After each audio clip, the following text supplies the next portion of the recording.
Assalamualaikum to all my active energetic students. I hope you all will be absolutely fit and fine like always. So today we are going to learn about the passive voice of present perfect tense. In previous lecture we studied about the passive voice of present indefinite and present continuous. Hope you are getting it very well. So let's start. Like always, first we'll write the main formula. In my all lectures, the reason to write the main formula is that you must remember it this one. अगर आपको ये अच्छे से याद हो जाएगा ना, फिर आपको बाकी चीज़ों को याद करने में ज़्यादा मुश्किल नहीं होगी. सो हमारे मेन फार्मूला में सबसे पहले क्या चीज़ थी? ऑब्जेक्ट था, then helping verb, then we use the third form of the verb. After that we use by here and in the last we use subject.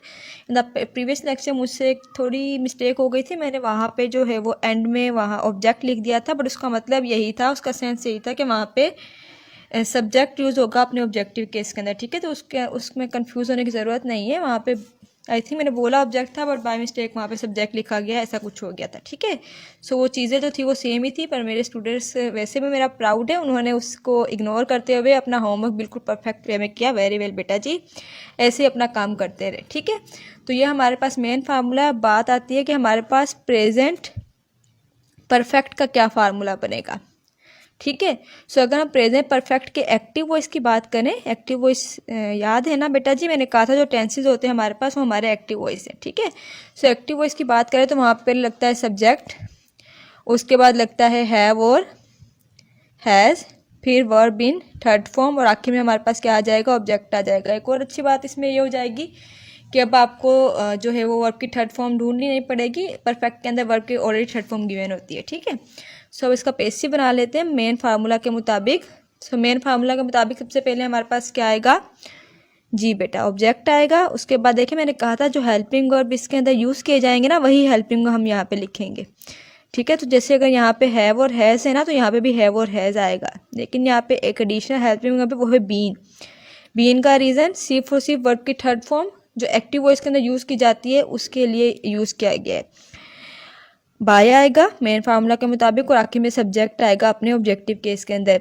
अच्छा बेटा जी, बीन जो है ना वो बी की थर्ड फॉर्म है. जैसे बी वॉज फिर बीन होता है. ठीक है, तो बीन की थर्ड फॉर्म किसके लिए आई है? क्योंकि प्रेजेंट परफेक्ट का रूल क्या था कि उसमें वर्ब की थर्ड फॉर्म यूज़ की जाएगी, तो उन्होंने उसका रूल पूरा करने के लिए यहाँ पे वर्ब की थर्ड फॉर्म लगा दी. ठीक है, so this was all about the formula of the present perfect. अब हम प्रेजेंट परफेक्ट का एक सेंटेंस बना लेते हैं. ठीक है, ताकि हम उसको देख लें कि उसका पैसिव किस तरीके से बनेगा. For example we have a sentence,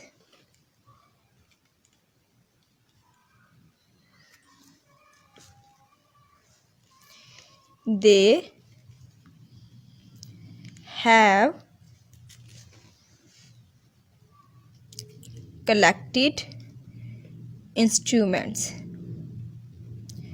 ठीक है, तो इसमें ये हमारा क्या है? सब्जेक्ट है, हैव हमारा हेल्पिंग वर्ब है, कलेक्टेड हमारा मेन वर्ब है, और इंस्ट्रूमेंट हमारा ऑब्जेक्ट है. सो अकॉर्डिंग टू फार्मूला हमने पहले क्या लगाना है? ऑब्जेक्ट लगाना है, तो ये आ जाएगा इंस्ट्रूमेंट. याद रखिएगा बेटा एक और बात कि अगर हमारे पास यहाँ पे हैव है ना, लास्ट में नहीं यहाँ पे हैव आएगा. यहाँ पे हैज़ है तो लास्ट में नहीं यहाँ पे हैज़ आएगा. यहाँ पे हैव और हैज़ हम अपने ऑब्जेक्ट के मुताबिक लगाएंगे. तो इंस्ट्रूमेंट है, प्लूरल है, तो उसके साथ हम लोगों ने हैव लगाना है. ठीक है, अगर यहाँ पे शी हैज़ होता ना तो भी यहाँ पे हैव आता. ओके, हैव लगा दिया. फिर उसके बाद क्या है? बीन है, देन वर्ब की थर्ड फॉर्म कलेक्टेड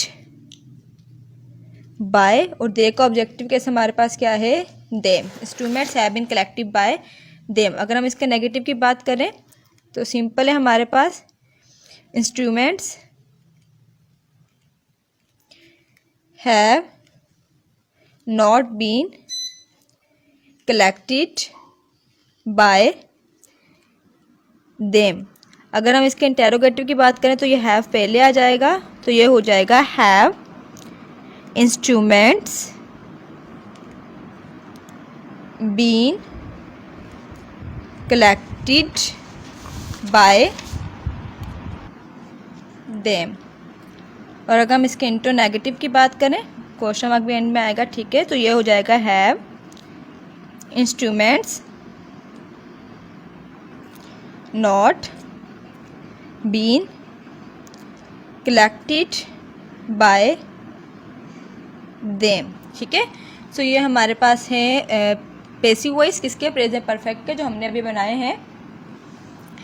ओके, मैं आपको सेंटेंसेस देती हूँ, आप उसको पैसिव के अंदर कन्वर्ट करिएगा। आपकी जो होमवर्क है उसके जो पहला सेंटेंस है, she has spoken the truth, और दूसरा है they have cleaned their house. So these are two sentences जिसके आपको पैसिव वॉइस बनाने। कम सेंटेंसेस देने का मतलब तो आप समझ रहे होंगे ना थोड़ा बहुत। ऑब्वियसली मैंने जैसे स्टार्ट में कहा था कि प्रेजेंट परफेक्ट कंटिन्यूस के तो पैसिव वॉइस बनेंगे नहीं, तो अब हमारे पास ये तीन हमने पढ़ लिए, प्रेजेंट इंडेफिनिट, प्रेजेंट कंटिन्यूस और प्रेजेंट परफेक्ट। इन तीनों के पैसिव वॉइस हमारे कंप्लीट हो चुके हैं। इन शॉर्ट मतलब हमारे प्रेजेंट के पैसिव वॉइस कंप्लीट हो चुके हैं। ठीक है, सो अब जो है आप लोगों का एक टेस्ट लिया जाएगा। अब आप लोग मुझे अब कमेंट सेक्शन में या ग्रुप्स के अंदर जहाँ आपका दिल करे वहाँ बता दीजिएगा कि आप पहले किस चीज़ का टेस्ट देना चाहते हैं, प्रेजेंट के पैसिव वॉइस का, या जो सारे के सारे टेंसेस हम लोगों ने पढ़ लिया उसका एक ग्रैंड टेस्ट देना चाहते हैं। ये चॉइस मैंने आपको दी, जैसा आप लोग कहेंगे वैसा किया जाएगा। अपना जो आइडिया है वो ज़रूर शेयर कीजिएगा। Instead of that, if you have any Curie, any question, any problem, you may ask any time. I am available for you all that time. अपना बहुत सारा ख्याल रखिएगा और टेस्ट की तैयारी कर लीजिएगा। फिर जैसा आप कहेंगे वो टेस्ट आप लोगों से लिया जाएगा। अल्लाह हाफिज़।